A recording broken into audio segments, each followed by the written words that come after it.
Our speaker today is Rebecca J. Scott. Dr. Scott is Charles Gibson Distinguished University Professor of History and Professor of Law here at UM. She's also co-director of the Law in Slavery and Freedom Project. She holds degrees from Radcliffe College, the London School of Economics, and Princeton University. Dr. Scott is author of numerous scholarly publications. She is the recipient of far too many distinguished awards and honors for me to list them for you today. We're honored to have Rebecca as our speaker.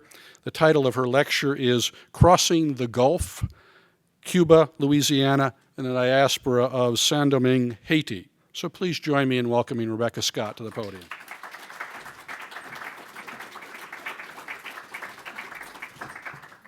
Thank you. It is a great pleasure to be here. We got sound? Yes. It's a great pleasure to be here among friends and to think together about some of the complexities of the history of slavery and freedom.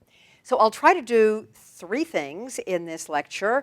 I'll begin, or I will, among other things, recount a story that emerged from research over the last couple of years as I was somewhat startled to discover in the course of doing work for the book called Freedom Papers that in New Orleans, in the second decade of the 19th century, there were thousands of people who had been brought into the United States to be held or sold as slaves after the passage of the famous 1807-1808 ban on the international slave trade. In other words, we usually use the phrase abolished the international slave trade.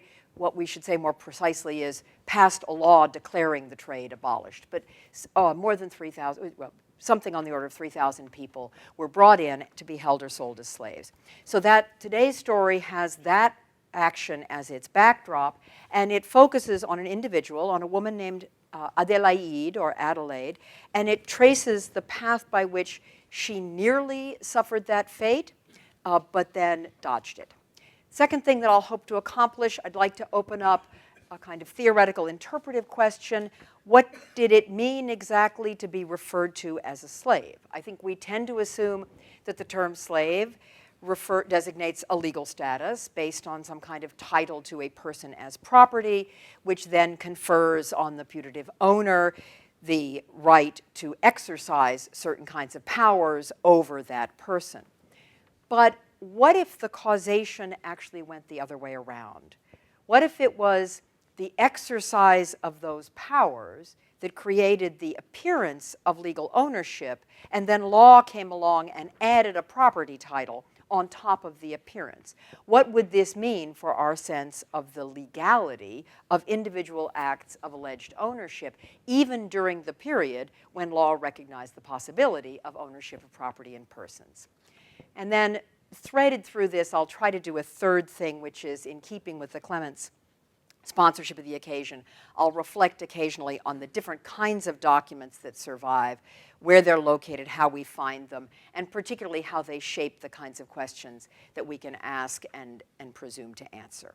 So we might begin with the space in which this story unfolds, the Gulf of Mexico, the Caribbean, a piece of the Atlantic.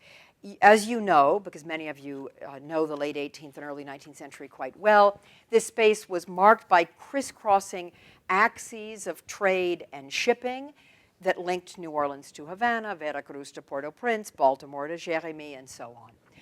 And these generalizations which I wrote down, I may be slightly overstating it, but I was thinking one could say that much of the land bordering the Gulf at the end of the 18th, beginning of the 19th century was controlled by Spain. I think much of the water was controlled by Britain. I'm looking at Arlene Shai. I'm not sure what date I should place for that, but much of the water was controlled by Britain. A lot of the wealth was produced in the French colony of Saint-Domingue, western half of the island known as Hispaniola. And of course, a portion of the trade was beginning to be captured or continuing to be captured by boats out of ports in British mainland North America and later the new nation of the United States.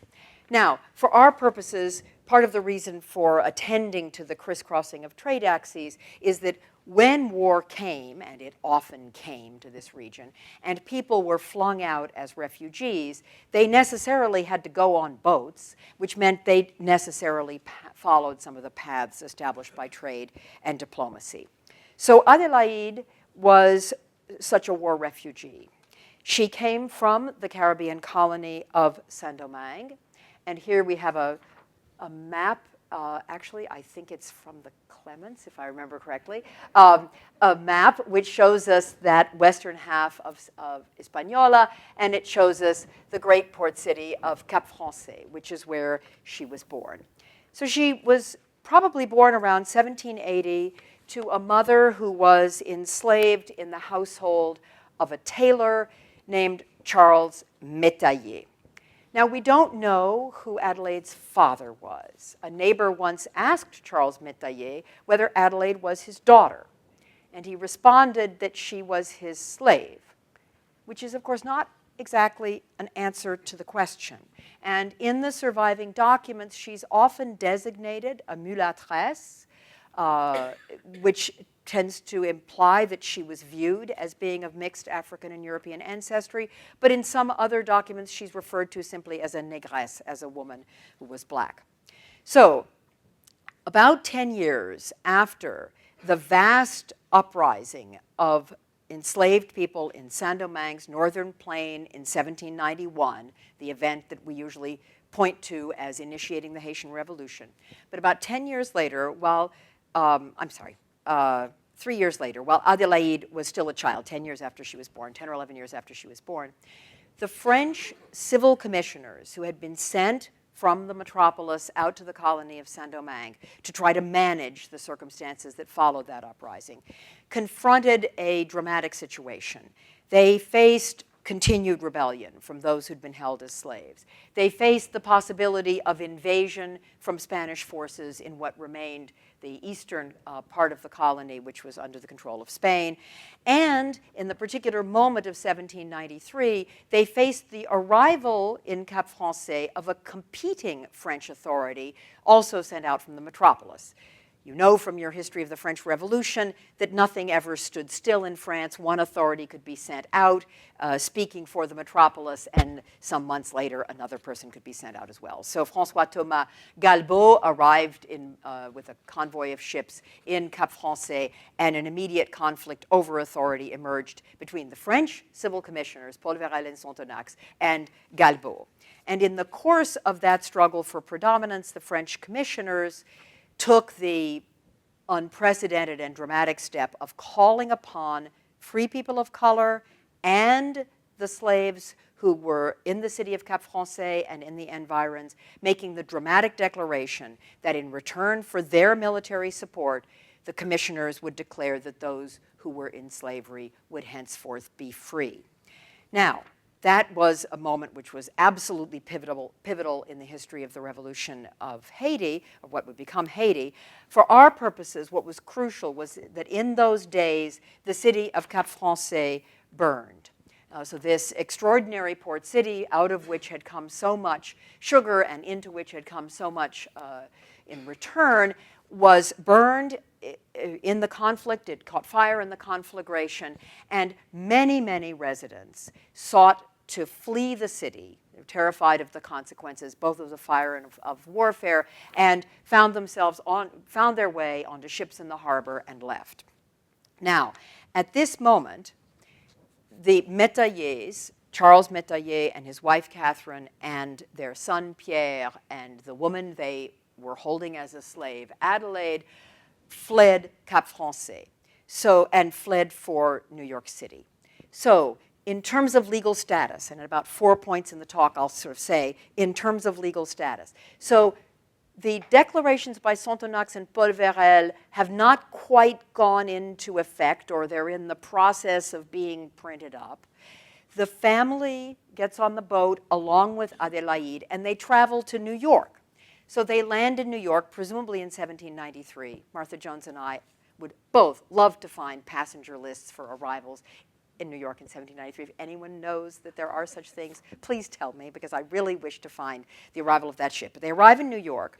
And of course, in a sense, she doesn't have exactly a legal status, but to the extent that she has one, the Métayers treat her as a slave. They land in New York. There's no reason in 1793 for her not to be considered more or less a slave under New York law. Gradual emancipation hasn't begun. So we don't know how she was designated on the passenger list, but as far as we can tell, the Métayers considered her a slave. Now, those who saw Adélaïde in the company of the Métayers also probably viewed her as a slave, but as Martha has shown in her work on the Volombrun household, in the Law and Society, in the, what is it called? Law and History Review, right? 2011, she's pointed out that there was a great deal to see and hear about legal status from people of color in the city of New York in those years. There were many people coming from Saint-Domingue. There were many people who knew about the accelerating pace of abolition in Saint-Domingue. Adélaïde was a very young child. We don't know what she heard. Events in 1794, of course, continued to accelerate back in Saint-Domingue, and effective power moved into the hands of Toussaint Louverture in the north of the colony, who ruled in the name of the French Republic. People often forget that much of Toussaint's period of rule, he was formally the governor of the French colony of Saint-Domingue. Now, he, of course, one of his first principles was the abolition of slavery. He imposed restrictions on people who worked as domestics, but he insisted on the impossibility of any further ownership of property and persons. So, for our purposes, once Toussaint emerged more or less victorious in the struggle with his rivals to the south, and once the British had pulled out, then the legal category of slave no longer existed in Saint-Domingue. Various conditions analogous to slavery could be imposed on people, but the legal category of property and persons no longer existed. What's quite interesting is that refugees, including white property-holding refugees from Saint-Domingue in places like New York, were often very eager to return. I think often in the popular mind, the flows of refugees are kind of blurred, and people are described as having fled the Haitian Revolution, as if they left once and for all and would, of course, never go back because it was a revolution. But in fact, if you read the Gazette Française in the city of New York for these years, people were eager to see if they could go back, resume their ownership of property, not property in persons, but of other kinds of property. And if you look through the advertisements in the Gazette Française, there were hardware stores that were advertising that they would sell seeds that were entirely appropriate for planting in Saint-Domingue. And there were announcements by the consul that if you wanted to take a bateau parlementaire, a ship under a flag of truce, to return to the island of Hispaniola, there were ships departing and you could get your permission, your passport from the French consul. So many sought to return, and the Métayers were among them, and they returned to Cap Français. They seem to have assumed that Adélaïde, who was now about 19, would go with them, or she assumed she would go with them. We don't really know what people were thinking in their mind. But their ability to control her through the exercise of powers attaching to a right of ownership was fast coming to an end. Now, once they found themselves back in Saint-Domingue, the Métayers were living in a colony ruled by men of African descent, and Adélaïde could see that around her, no one was any longer owned as property. And trying to figure out exactly what that meant is quite difficult, because she was still within their household. She was still occupying a position there in that household. And in a later lawsuit, a neighbor tried to explain it to an audience to someone taking the deposition in New Orleans. And this is what the neighbor said. Adélaïde lived with her mistress at the Cape and served her there as all other Negroes did. At that time, Negroes, though not called slaves, at that time in Santo Domingo, which is often what Americans called Saint-Domingue, were nevertheless obliged to live with the person to whom they had formerly belonged, and during a period, cards of safety, that's carte de sûreté, it was imposed by Toussaint, as they were then called, were required from them, the neighbor explains, that is to say, certificates of their having complied with that order. So it's probably fair to assume that when she was first back in Cap Français, Adélaïde would have assumed that she was obliged under the law governing domestic service to have a card of safety signed by the person who had once been her owner. But she soon figured out a way to try to get out of that position. She offered to pay Charles Métayer in installments for her freedom. Now, we don't know if there was someone else in the picture. she had a baby at this point. So there was someone perhaps somewhere in the picture. Whether that person assisted her in putting together the resources she used to purchase her freedom, or whether she'd been working on weekends, or whether she did overtime, or whether she sold sweets in the street, or any of the many, many things that women would do in a Caribbean port city, we don't really know. But she put together the money. But it was impossible to obtain a manumission paper because there was no slavery. So you couldn't go to a notary and have him formally declare that your slavery was over because you weren't a slave.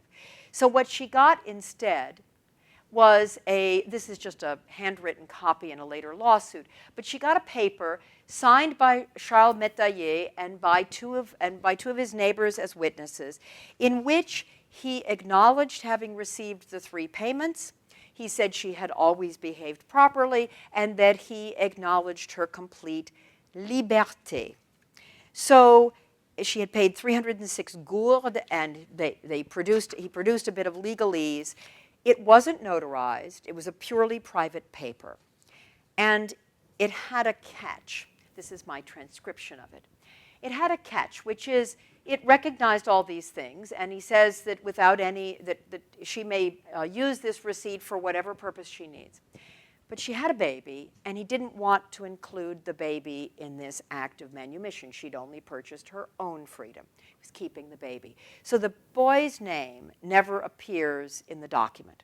So simply keep in mind, the boy's name never appears in the document. He says, or people say that he said, that he would free the boy later. Adélaïde went to work in the town of Port-de-Paix. We know that she lived with a woman named Claire. We know that she lived as a petty trader. She later returned to Le Cap, probably to retrieve her son. She set up housekeeping with a man in the neighborhood of Le Carénage, a man who worked in the lime kilns. So I think we can probably assume that it was a working class partner. But geopolitics soon upended all of this. It's Napoleon Bonaparte. In this lecture, it's always Napoleon Bonaparte. So 1802, Napoleon sent an expeditionary force from France to the colony of Saint-Domingue with orders to oblige Toussaint Louverture and the other black generals to submit to the will of the first consul. Toussaint had behaved way more autonomously than Napoleon thought appropriate for someone under his final authority. So the final battle was now joined in the colony, and the war that had often seemed to be for liberty and equality under French rule now became a war against French rule. And as you know, fierce resistance and catastrophic disease weakened the Napoleonic Expeditionary Force. Fire and war spread across the land. Then, in 1803, war resumed between England and France as the resistance to the French Expeditionary Force under Dessalines moved toward the port cities. The English blockaded the ports. So the French troops really had only 2 options: surrender to their British counterparts, in which case they often sat out much of the war in Kingston, Jamaica, or surrender to the advancing forces of Dessalines, and evacuation seemed to them the better part of wisdom. So there was soon a full-scale retreat. As the fighting reached those last coastal redoubts of the French in Saint-Domingue, again, many civilians took to the water, not knowing what the future might hold, and they were, in effect, in a war zone, hoping to make their way to some safe haven. And Adélaïde Métayer and her son were among them. Now, the waters of the Caribbean were absolutely filled with British ships, and these were technically French nationals, subject to seizure and a lot else. I've been reading a lot of reports on what happened if you were a French refugee and you were seized. You were usually despoiled of almost everything you had. So one strategy followed by many of the boats and many of the refugees was to try and make the shortest hop possible to get out. And the shortest hop possible was to the eastern part of Cuba. But even just going across the Windward Passage, you could get captured, and if you tried for a more distant place, you ran an even greater risk of getting captured. And the next place that we find them is in Kingston, Jamaica.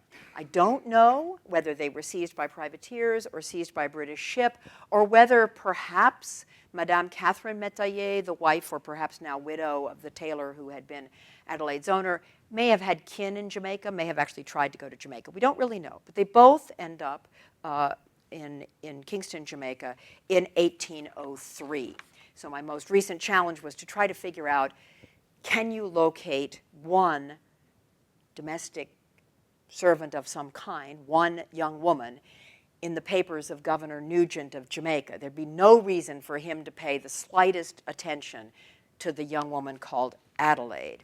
He was well aware of the complexity of events in Saint-Domingue. He knew that slavery had been abolished there, but of course he didn't think the British had any obligation to accord any recognition to that abolition.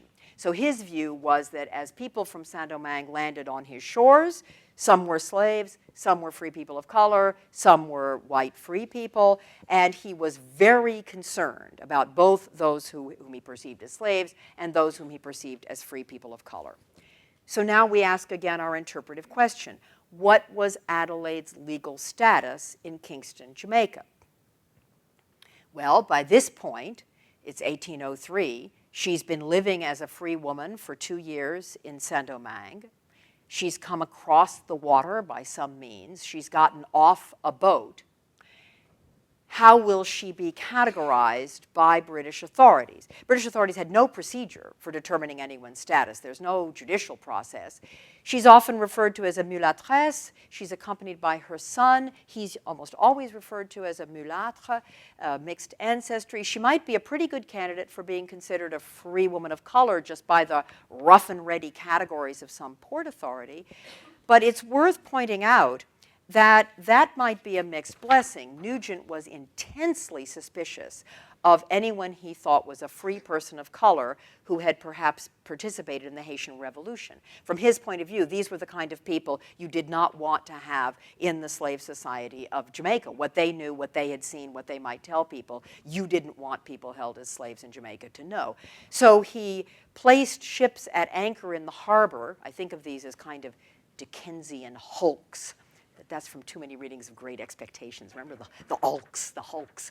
So he put these semi-wrecked ships in the harbor, and he placed captured prisoners, privateers, pirates, runaways, free people of color on the hulks in the harbor.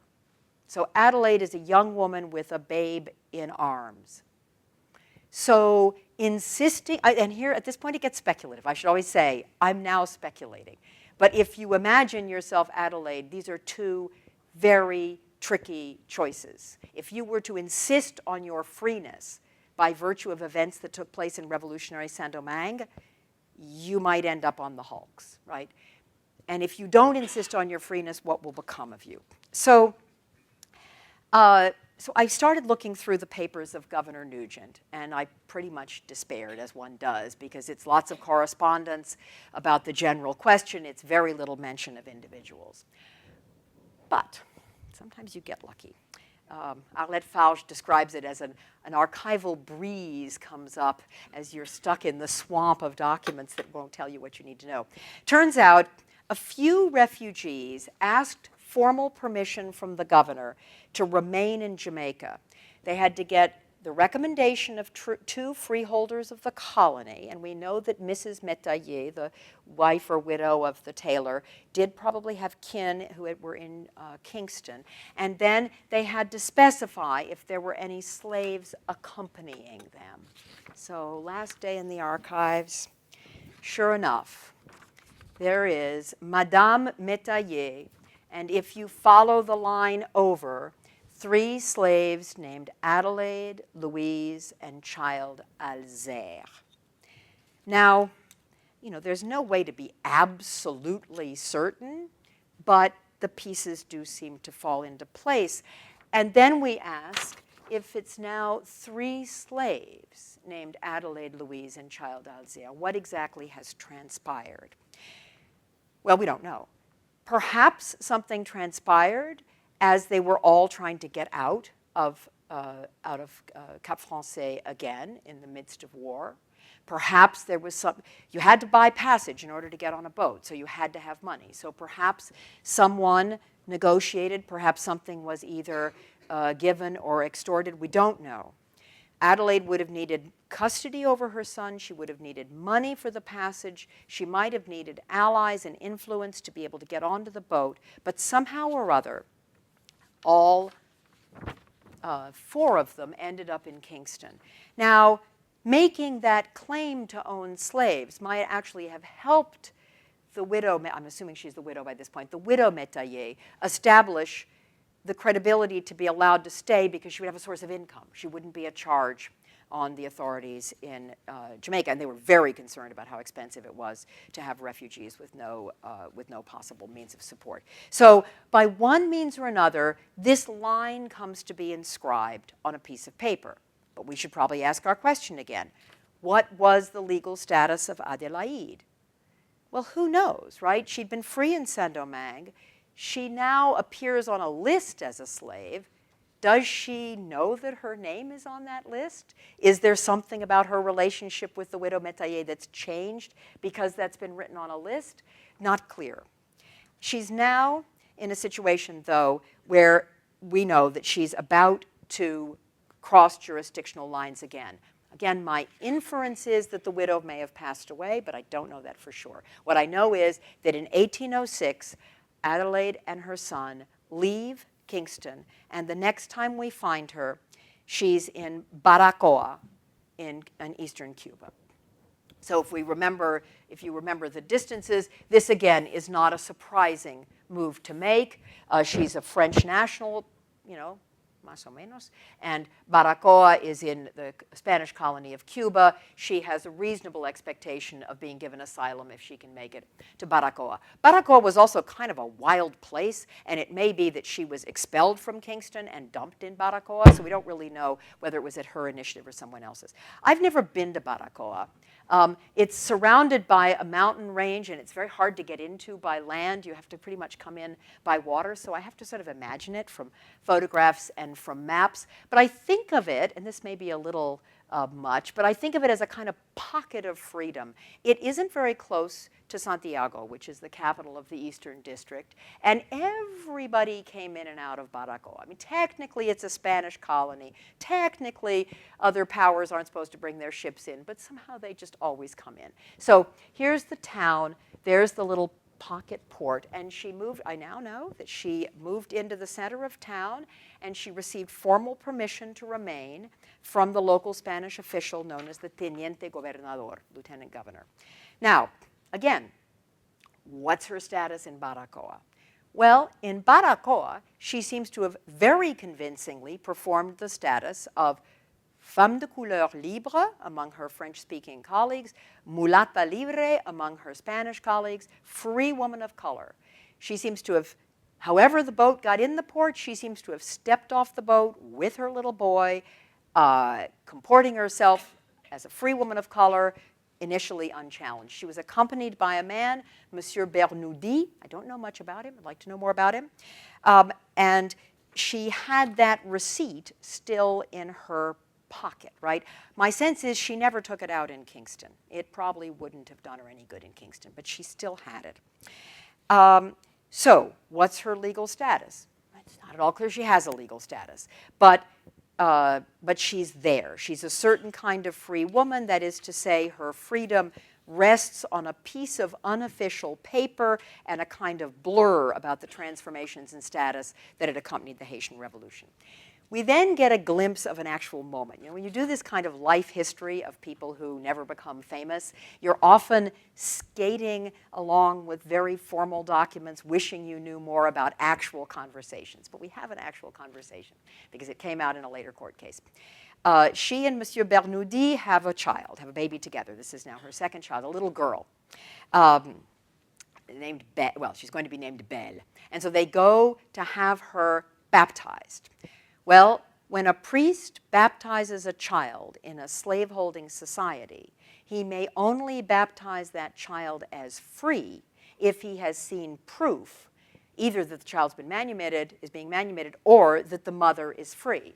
So at the moment of baptism, he says to Adélaïde, "Where's your proof that you're free?"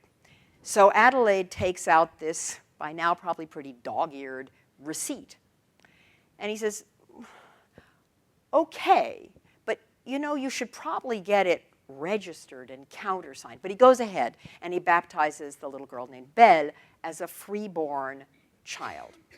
Now, at some point here, we have another glimpse of another thing that happens. We don't know exactly when it happened.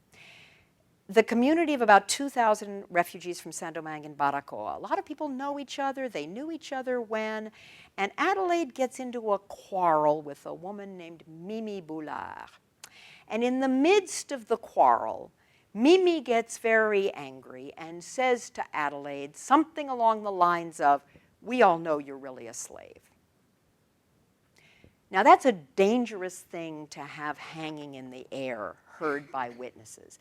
So Adélaïde grabs Mimi and marches off to the office of the Spanish lieutenant governor, and says, "I have my receipt. Make her take it back." I try to imagine what the lieutenant governor is thinking. He's probably thinking, what's that? All right, take it back. Go home. Like he's a Spanish official. He has nothing to do with all this, right? Except he's got trouble and he's got to brush it away.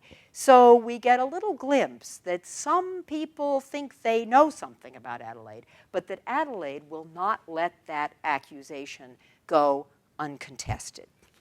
So it's a dangerous thing to have said. She creates a scandal in order to prevent it. She then has another child, goes back to have this second little girl baptized. I don't know quite the sequence, but it seems as though this time the priest says, "Well, okay, so show me the receipt again." And she shows him the receipt, and he says, "But you didn't go get it registered, right? I told you to go get it registered." So the second child is again baptized as freeborn, but Adélaïde then takes the advice. The way she takes the advice astonishes me, but I guess the Caribbean was a smaller world than I thought it was. There's a privateering ship in the harbor at Baracoa. The outfitter is Monsieur Chevalier from Baracoa. I think he's the doctor. I think he's a French Saint-Domingue refugee. And on that ship, there are two men who knew the tailor Charles Métayer back in Cap Français. So Adélaïde somehow gets the piece of paper out to them so that they can look at the signature, and they countersign or produce a document certifying that, yes, that is Charles Métayer's signature. So she's found a way to take that raggedy piece of paper, kind of crank up its apparent power, and it's taken to what they refer to in the testimony as a magistrate. I think I know who that was. I think he was a man named Thibaudière, was a former judge from Saint-Domingue. His job was supposed to be just to adjudicate prize ships brought in by French privateers.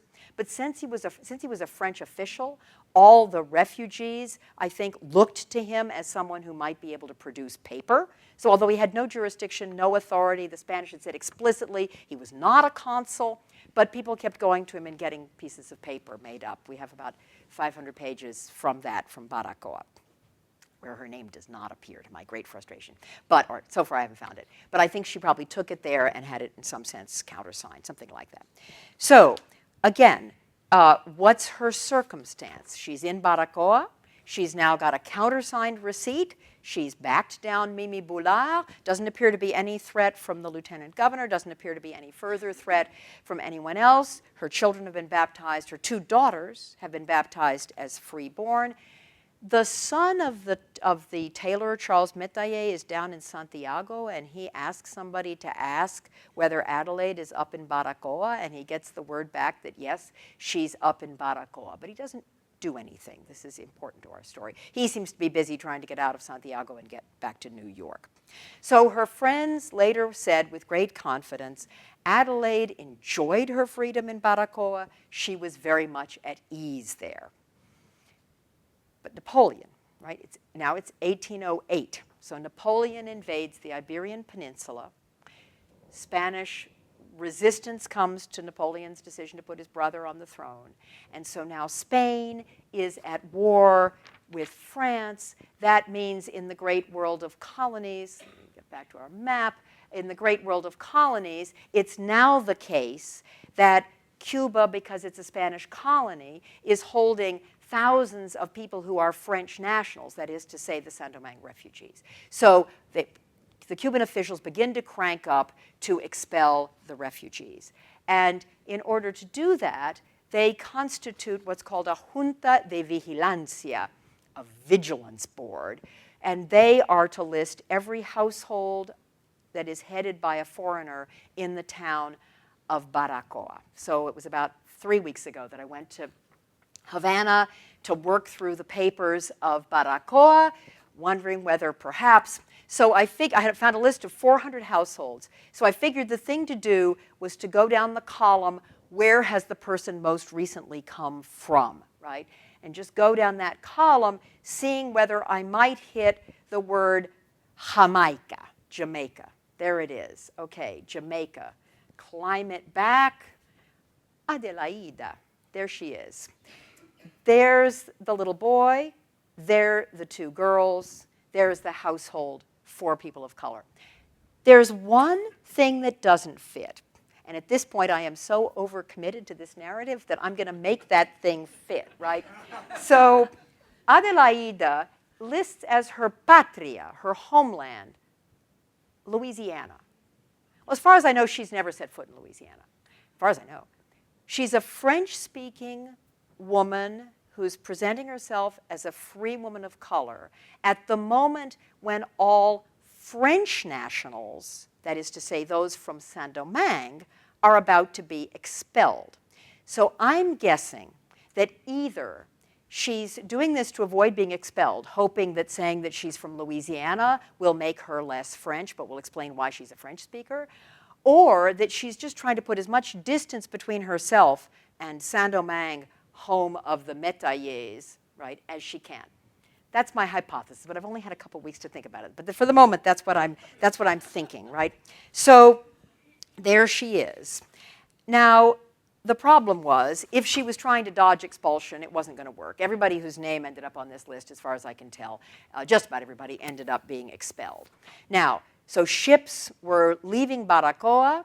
Most of them went to New Orleans. A few of them went back to what was now independent, revolutionary, anti-slavery Haiti. And for whatever reason, Adélaïde did not take one of those boats, unlike Rosalie of the Pulard Nation, whom some of you know from having read the book Freedom Papers. Adélaïde goes on to New Orleans. And so the next place that we will find her is in the city of New Orleans. Now, there, she seems to have managed to avoid the fate that befell so many of the Saint-Domingue refugees who arrived in New Orleans. As I said before, as they arrived, more than 2,000 of them were categorized as slaves. That is to say, whatever the decision-making process was on the wharf in New Orleans, they were categorized as slaves. Governor Claiborne wrote to Congress, wrote to the president, tried to arrange for a lifting of the ban, lifting of the prohibition on the arrival of persons to be held as slaves from outside the United States, and got that lifting of the ban. But Adélaïde seems to have convincingly performed the role of free woman of color and did not get put into that category. So again, for the first while in New Orleans, things look pretty good. But within a matter of months, she faced a serious challenge. And the circumstances were complex, and I will race through them in melodramatic outline because it's 7 lawsuits, and it took 30 pages of an article to describe them, and you don't want to have all that repeated for you. So let me just give you the basic sketch.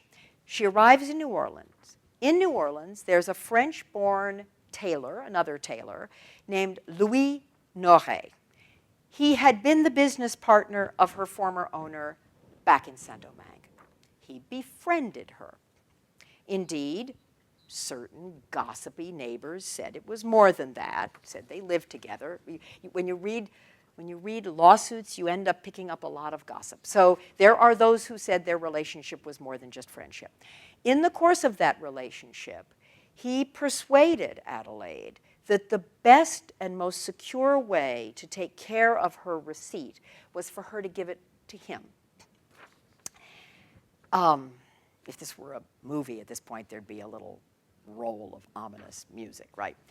So, just give it to me, I'll take care of it. So March 16th, 1810, the Legislative Council of the Territory of Orleans rules, after this back and forth between the governor and the president and the Congress, that those who entered the United States with slaves as they were designated from Saint-Domingue, could henceforth exercise all rights of property over them.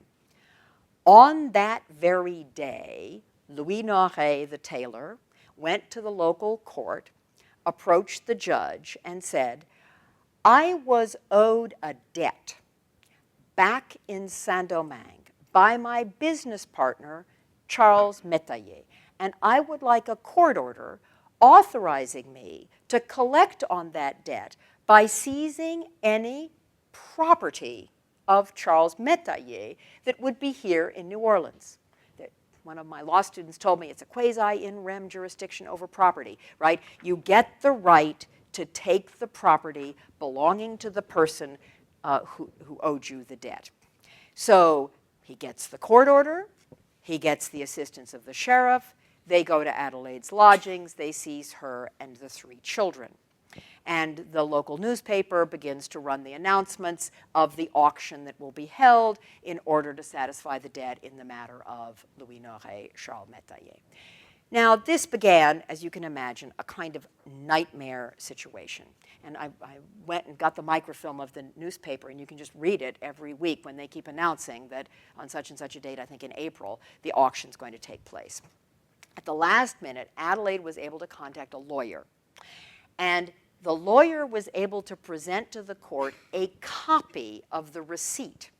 Now, Noret's lawyer said, that's a forgery, to which Adélaïde replied, yeah, because you stole the original, right? This is a copy, but I knew that it was a copy that you gave me when you wouldn't give me back the original. So there's all kinds of complexity here.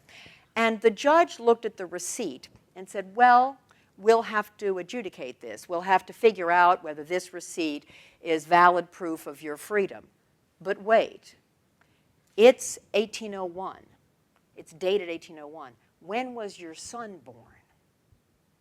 Now, I think she tries to argue that he was born after 1801, but she doesn't succeed. Either somebody gossips or something happens, and they say, wait, if your son was born before the date of your alleged freedom paper, then we will adjudicate the freedom paper as it relates to your status and your daughter's born after that date. But it can have no bearing on your son. His name isn't listed, and he was born before that date. So the auction of the little boy goes forward. He's sold on the steps of the Café de la Bourse in April 1810. So Adélaïde was then, again, I won't keep going through the ritual. What is her legal status? Well, for the moment, she's in custody, and she's in a situation where it looks as though her legal status is about to be adjudicated. But given the price of enslaved, even children in New Orleans, it turned out that the amount that was received for the sale of the boy was more than Noret had claimed was the debt he was owed. So he's paid off. His debt is paid. So the case just falls. There's no longer anything to adjudicate, and Adélaïde and the 2 girls go home. Now, I'll push us to the end by simply walking you through the next couple years briefly of Adélaïde's life. She continued to hold herself out as a free woman, and she stopped using any reference to Métayer as a surname. I'm not sure she had herself ever used it, but it's what Noret called her, Adélaïde Métayer, to link her up to that family. And in the records of the Archdiocese of New Orleans, remarkably enough, one can find the baptismal record of her last child, of her littlest child. She gives birth in 1816. This is now 5 or 6 years after that struggle with Noret in the courthouse. And this time, she identifies herself as Adélaïde Durand. She takes on the name Durand. And there are several papers in the file, D-U-R-A-N-D, in which her lawyer also refers to her as Mademoiselle Durand. I have no idea who Monsieur Durand might be, or even if there is one. It's the most common, just about the most common name in the French language. So whether it refers to a person or whether it's a place-holding surname not associated with Métayer, I cannot yet tell. So as of this moment, it probably looked as though she was in the clear, because the priest at the cathedral was willing to baptize this child as free. He was willing to list her as a mulata libre. But that guy, Louis Noret, that mean former business partner, was still out there. And having gotten money once out of Adélaïde through some combination of motives that I cannot fully discern, he decided he would try it again. He tracked down the son of Mr. Métayer, living up in New York, got him to make out a power of attorney to Louis Noré so that Louis Noré could initiate a suit in New Orleans on behalf of Pierre Métayer, claiming Adélaïde and all of her children as property through direct inheritance from Charles Métayer. Again, when I first told this story to our colleague Natalie Davis, she looked at me and she said, there's something going on here. And we just don't know what mixture of greed and vengeance and domestic violence. We don't know. But for some reason, Noré or maybe there's just a lot of money in it. So he initiates that suit. And so once again, Adélaïde and now the two girls and the nursing baby, the one who'd just been born a few months earlier, are again taken into custody. Now, and she again has to face a trial court. What's interesting about the trial court, she now had enough of a network of acquaintances that she was able to get a lawyer and witnesses. And she challenged Noré and Métayer. That's part of how we know so much. And she made a double argument. First, she argued that everybody knew she was free. So she simply brought in witnesses who said, she's free. We all know she's free. The second argument, presumably put together by her lawyer, was a technical one, which was an argument of freedom by prescription, that because such a long period of time had elapsed during which Charles Métayer had not made any claim to her, that the claim of ownership was no longer valid. And the trial court, the jury in the trial court, found that plausible and ruled in her favor. It was then appealed to the Supreme Court. The Supreme Court rummaged around in the law of prescription in the medieval Siete Partidas of Alfonso the Wise, which had been the prevailing doctrine under Spanish rule in Louisiana and was considered to still be valid because French rule had not invalidated it, nor had territorial, nor had state, nor had federal. And that rule was 10 years if in the same country as the master, 20 if in a different land. So they looked and they said, well, you know, you've got this receipt from 1801 that we don't think by itself makes you free. You're now claiming years, but it's now 1816. It's only been 15. You don't reach 20. You're out of luck. She loses her suit. Pierre Métayer wins it and gains rights to her as property over her and her children. However, he doesn't actually have possession of her. And then he makes his legal mistake. He hasn't got possession of her. And so he files suit one more time, trying to use the law to enable him to get possession of her. He complains that she will not yield herself up to me as my slave. Poor me, right? And again, the trial court looks at this and says, no, and finds in Adélaïde's favor against Pierre Métayer. And the judge in the trial court is fairly emphatic. We are of the opinion that the defendant, Adélaïde, and her two daughters must be protected by our laws in the enjoyment of their freedom, and the judgment we enter judgment in their favor with costs to be paid by Pierre Métayer. But he, of course, again, appeals the trial court finding to the Supreme Court. This time, and here we get to the end of our narrative, this time the justice of the Supreme Court looks at it again and says, well, 20 years. You know, in 1794, slavery was abolished by decree from the French commissioners in Saint-Domingue. Now, Louisiana does not consider that to be legally binding on Louisiana as a mode of achieving freedom, but it would be a reason for which Adélaïde could, in good faith, for 20 years, live as free, because now if you do the math, 1816 back to 1794, you're more than 20 years, you're good. She achieves her freedom. And the last record we have, the last legal record concerning her, other than her death certificate, but the last legal record we have is that she wins that Supreme Court case. So what might we conclude? Well, two things, one of which sort of has to do with archives and real people, and the other of which might be something about slavery. In addition to struggling to keep out of the clutches of Louis Noré, it's now clear to me, as it was not when I first started writing about this, that Adélaïde had to keep a secret. She had to keep a secret of those years back in Kingston during which she was being categorized as the slave of Madame Métayer, because that would have interrupted the 20 years claim of openly, publicly, and in good faith living as a free woman. So that secret, which she knew and wasn't saying, and I found out, and I'm telling you, but I would never tell the judge, right? So that secret had to be kept. So she had to build on the web of people who knew her and knew her history, but she also had to make sure that certain things didn't come out. Now, when I look at this as a researcher, I have to say that when I found that document in Jamaica, I had very mixed feelings about it. On the one hand, it's always exciting to find the person you're looking for on a document. But when I read that line, 3 slaves, Adélaïde, Louise, and child Alzire, I got a kind of sick feeling in the pit of my stomach because I knew it was 1803. I already knew how the lawsuits unfolded. So I quickly realized that this was evidence that the claim her lawyer made had a very large, fragile point in it. And I realize when I think back on that reaction of mine that I had fallen into a sort of researcher's trap. I had begun, and Martha calls this relitigating the past. I'd begun to imagine that I was somehow Adélaïde's surrogate lawyer re-arguing her case and aiming for a precise and convincing explication of her claim for freedom under prescription under the Siete Partidas of Alfonso the Wise. During the years in which I thought that that's what I'd established, I was very happy, but now here was something else. So let me close with a quotation and observation. Arlette Farge, the French historian, in her lovely little book called The Allure of the Archives, warns us.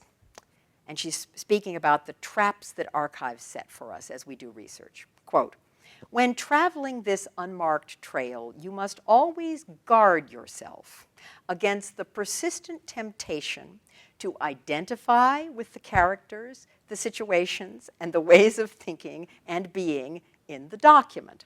And then she says, "A passion for the archives is not an exemption from its pitfalls." So I think I had fallen pretty thoroughly into one of those archival traps. I had developed this argument, and now I'd found a flaw in the argument. But now suppose we take it a step further. Suppose we conclude from what we've seen at those 4 or 5 points where we've stopped and asked what is her legal status. Suppose we conclude that there is no solid root of title, as it would be called in property theory, to persons in the first place. All there is a seizure somewhere of someone at some point. And in the United States, the thinking was generally that that initial first possession had happened off stage, out of sight, a long time ago, somewhere else, and had given rise to a continuous chain of property. But with the kind of crossing of jurisdictions we see in this story, and in the aftermath of the Haitian Revolution, we could argue that there was no clear fact of the matter, and it's not surprising that when people begin to argue over the validity of a title, it's possible for that argument, in a sense, to have no definitive answer. Adélaïde had to try to argue that she was free because she possessed and occupied herself and had done so. And that's a concept that's accessible in property law. But of course, when it's a person who is the property, it takes this extra step. And what she was in effect arguing was that she was, in some sense, kind of mistress of her own person, right? That she had actually had she'd had occupancy, possession, and dominion over herself. So in practice, she did succeed in silencing that little moment in Kingston. By the time she reached Baracoa, she was able to back down her neighbor Mimi Boulard, who dared to call her a slave. And in New Orleans, if there were any who knew what had happened in Kingston, they weren't saying. So we might envision this as Adélaïde having slipped for a moment on paper back into an inscription of herself as a slave, wittingly or unwittingly, willingly or unwillingly, we just don't know. But that between the social facts and the legal fictions and the ambiguous inscriptions lay the life itself, characterized by Adélaïde's unending effort to maneuver within this world of shifting jurisdictions and to fend off the multiple risks to herself and to her children entailed in the threat, the reality, or the appearance of being a person who might be held as property. Thank you.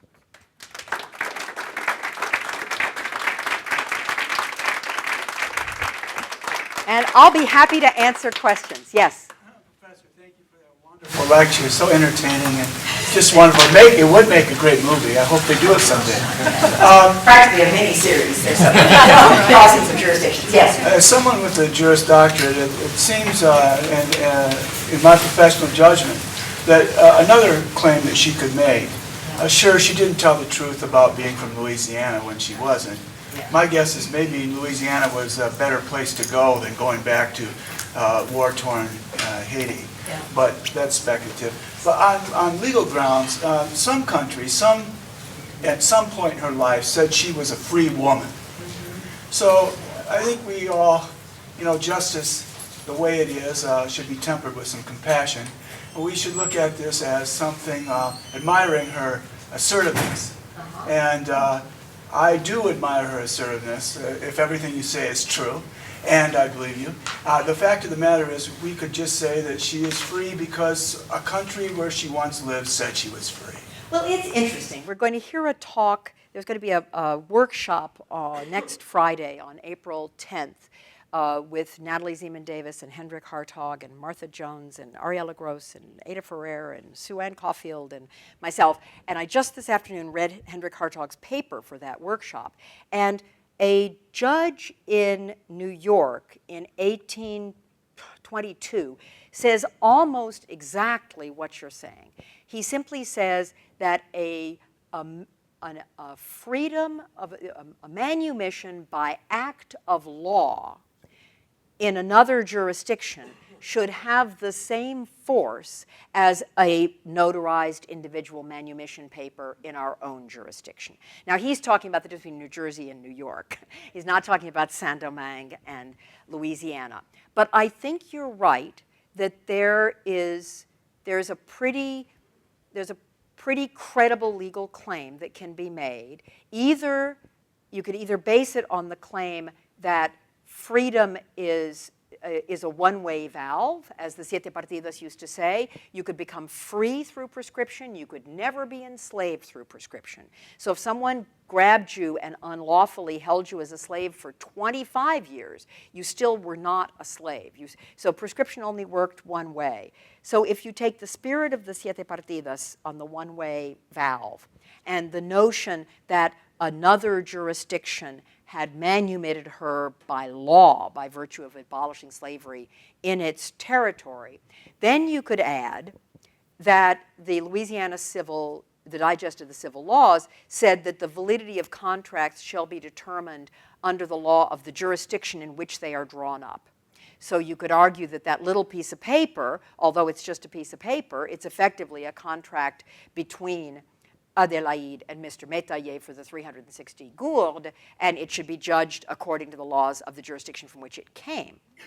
And when I tried to make that argument, a specialist in Louisiana law said, well, but it's really a question of choice of laws. The judge would have had some room for maneuver to judge her under Louisiana rather than Saint-Domingue law. But if they'd said we will pay no attention to Saint-Domingue law, then they wouldn't have a property claim in the first place, right? Because the property claim comes from there, as does the freedom claim. So in a sense, what the courts had to implicitly think, but they never said out loud in Louisiana, was that Ancien Régime Saint-Domingue and the property titles created there were valid. And revolutionary Saint-Domingue law, no matter that it was for 10 years directly under the authority of France, no matter that Toussaint Louverture was the legitimate governor, no matter that there were assemblies that were constituted, and no matter that half the major jurists in Louisiana had been jurists in Saint-Domingue during the period of Toussaint Louverture, including the judge who gave Noré that piece of paper allowing him to seize Adélaïde, right? So everybody knew what had happened there. Everybody knew that it had happened and been enforced continuously under law. It was not just like an explosive moment. But implicitly, the community of slaveholding refugees and the community of jurists in New Orleans had to do this thing that they never said, which is we'll jump over everything that happened after that date in June of 1793. We'll go back over that and respect the property titles alleged to have existed before then. So, and some of that happened in Cuba. Some of that process of enslavement was already happening in places like Santiago. Yeah, John. What a fantastic talk, laying quite clearly out the joys and frustrations of archival research.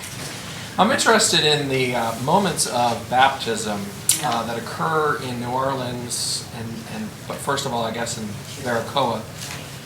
And the fact that the priest seems at the moment of baptism to have a small window in the ability to interpret the freedom of this child. He's got discretion. Yeah.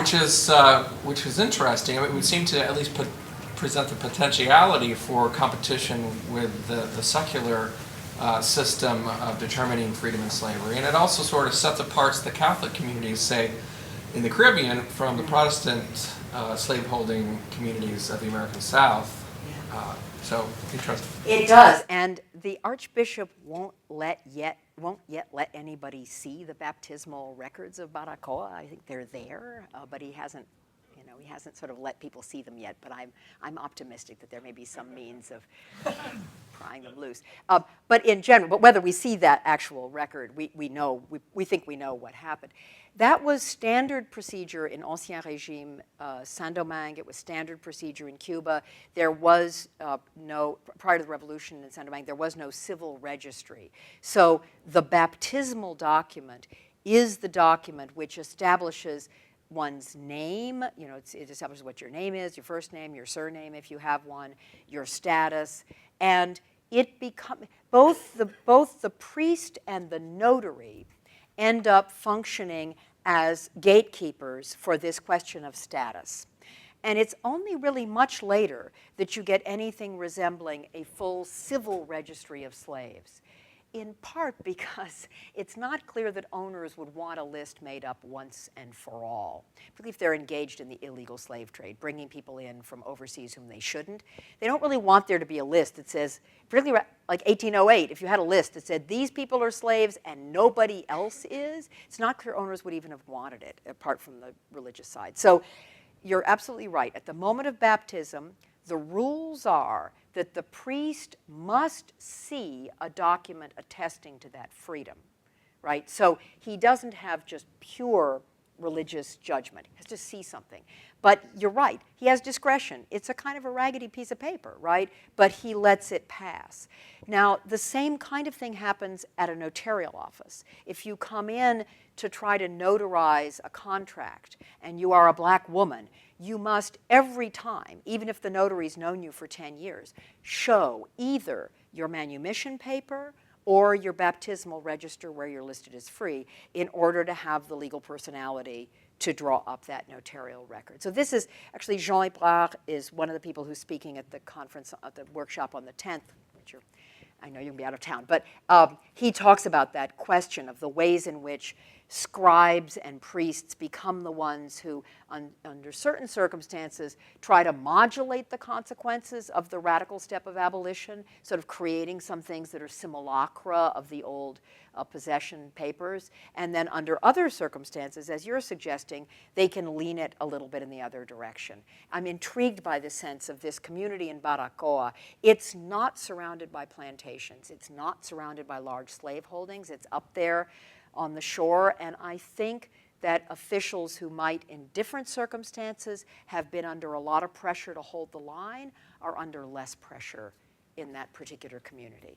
Yeah, question of that. Oh, yeah, Tara, nice to see you. Have you found anything else, anything more about Adelaide's son who was sold? Because I mean, if the Supreme Court found that you could date her freedom potentially back to 1794, that might give her the legal grounds to claim him back as well. This question was asked when I first began this research, before I even knew some of the things I know now.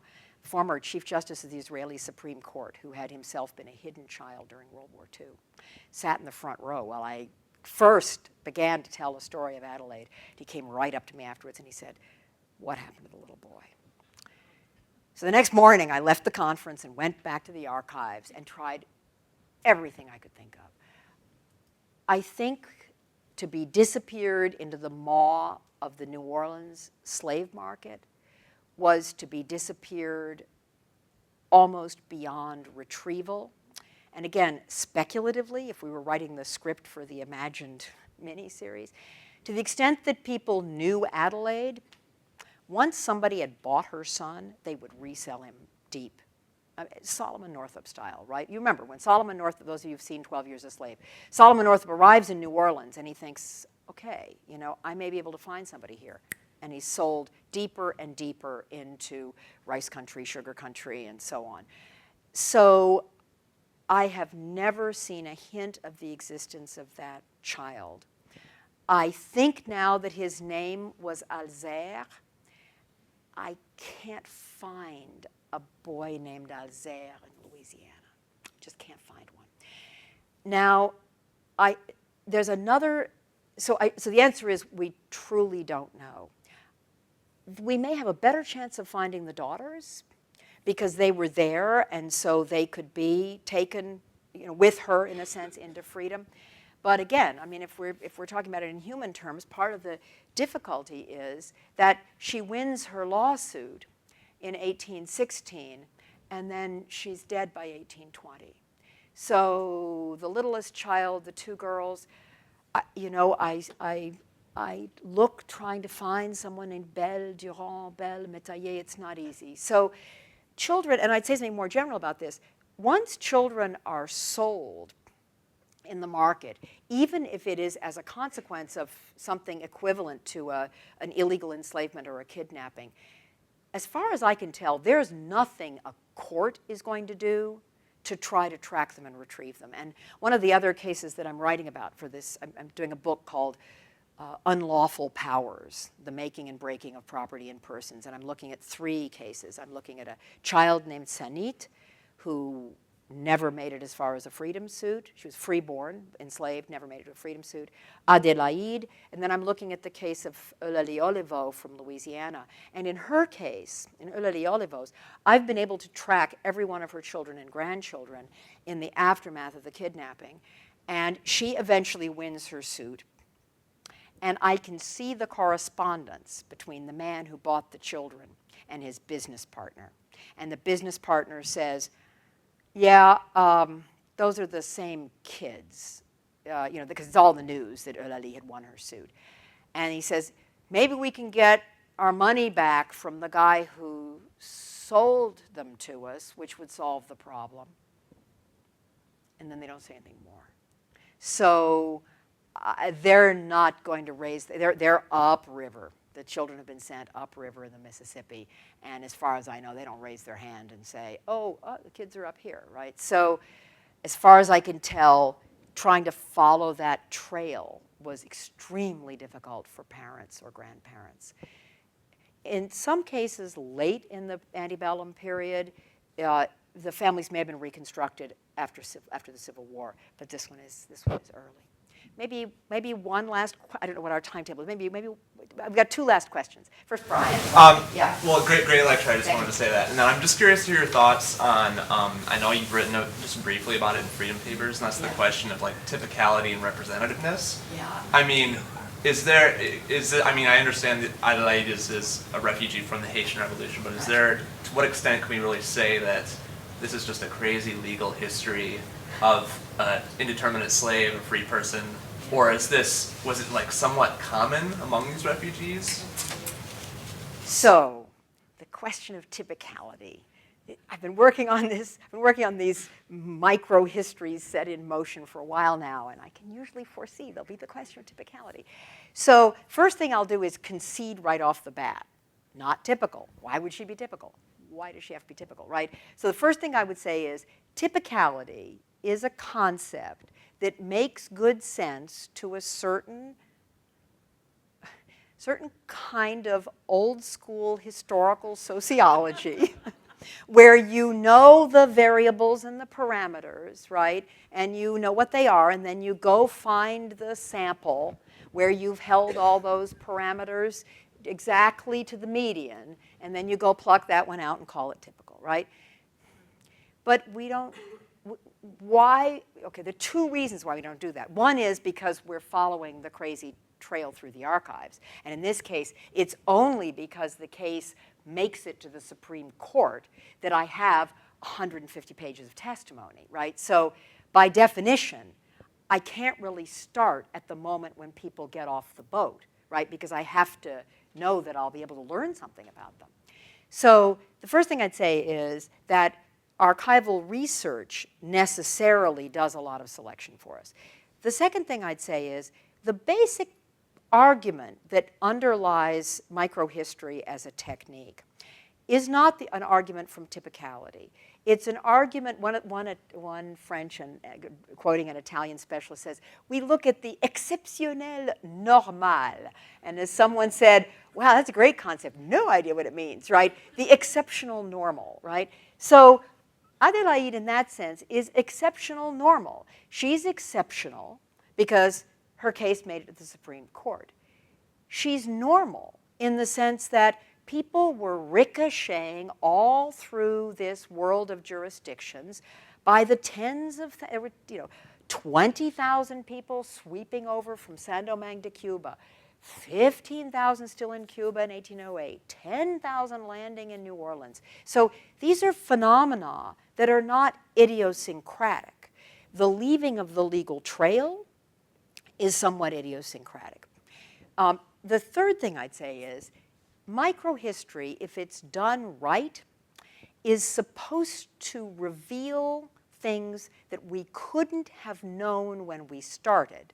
That is to say, it may tell us that what we would have had as our list of variables and parameters at the beginning when we went looking for somebody typical may be the wrong list, right? It may be that what makes this possible, I would never have said, oh, I'd better go check the medieval Siete Partidas of Alfonso the Wise, right? That only gets revealed. The concept of freedom by prescription only gets revealed in this unusual case. But then the concept of prescription, the idea that you become legally that which you appear to be socially, that's kind of startling as a way to think about the status of slave, right? That suggests that social position and legal position have this complicated interaction. And so I think I would say no claim to typicality, but there's nothing about her other than her tenacity, and there are a lot of tenacious people in the world, that was utterly extraordinary, right? She isn't secretly the daughter of the King of France, right? I mean, this is not one of those cases where you find something sufficiently weird that you track it down. She's just a young woman born into a household in Cap Français who's buffeted and rebuffeted and who has enough of a network. I mean, part of what might be interesting about she has enough of a network to make a credible claim to freedom, but her network is fragile enough that her claims keep being challenged. So that feels to me like something that would be, that you could find in a community. It's not unheard of. Now, having said all that, I subsequently did have a moment of existential doubt. Not exactly about Adélaïde, but my moment of existential doubt was about using freedom suits. Because by definition, those are a heavily not self-selected, but they're a heavily selected group of people. The people who actually get into court with a freedom suit, not only do they have to have allies and some access to a lawyer, but, and here's the part that's particularly interesting, their argument has to be very strong for any lawyer, probably, to be willing or to even advise them to go forward with it. And what made me realize this was someone said to me, here's how the argument goes. Someone said to me, you know, if you took the subset of cases where fathers go to court seeking sole custody of children in a divorce, you will find that the majority of those fathers win. Now you might think, wow, does that mean that judges actually prefer fathers to mothers? The person said, of course not. It means if you're a father and you get it into your head that you want sole custody and you go to get advice from a lawyer, he'll say, listen, you can't win these cases. Unless your argument is rock solid, unless you've got witnesses and evidence and letters and there's no point in your taking this, right? You're just going to lose everything. So I think freedom suits have a little bit the same quality, that you could have been stolen, kidnapped, enslaved, freeborn, but if you don't have a network and some kind of an argument, you're not going to you're never going to make it into the written record. We're never going to see you in the record. So that's why in the new structure of the book, of the 3 women, the first one I take is one who never, ever got into court. I did, in some sense, what typicality would require one to do. I said, all right, I want to find someone born at a date in Saint-Domingue such that I know she's free-born and sold as property in New Orleans. That's all I want. I don't want to know that she was brave or that she went to the Supreme Court. I just want to find a person with those characteristics. And I'll just find one, and then I'll see if I can push sideways from that. And sure enough, she never gets to court. She's never freed. But I've been able to track her. And I think I do that in order to have a counterweight to the sort of heroic story that one tends to get if the freedom suit yields a victory. Last question here, yeah. This will be brief. Did you say that the Archbishop today will not release baptismal records in the early 1800s? Well, I shouldn't have put it that way. I have not yet, well, one of my colleagues was in Baracoa, kept sending me pictures saying, boy, you've really got to come here. It's the most beautiful place in the world. So I said, well, would you just try and go find the records? It's fine that it's beautiful, but please, I'm trying to find these baptismal records. And he said that as of that date, there was no open access to the records of the Archbishop. Okay, but why do they care? Well, have you ever tried to get records out of an Archbishop? I mean, That's what I'm getting at. that's Do they care? well, it's a brief question, and I'll refrain from giving a very long answer. But up until very recently in New Orleans, the person who controlled the baptismal records from the 18th and 19th century controlled who could be said to be pure white and who could be seen to have ancestry of persons of color or illegitimate ancestry. And it was, when I first started working on New Orleans, I wasn't allowed to photograph any document from the Archbishop's records. You were never allowed to take those out. So records of birth, illegitimacy, parentage, color, people have been very sensitive about these for a long time. Now, in socialist Cuba, archbishops still have control over their own documents, so those documents haven't been deposited in public repositories. It's just a kind of complicated church and state thing. But I think I read an application for funding from someone who thinks they're going to get permission to digitize them. So stay tuned. I suspect the Archbishop could be persuaded, but I haven't gotten there yet to try my persuasive powers. Okay, thank you very much.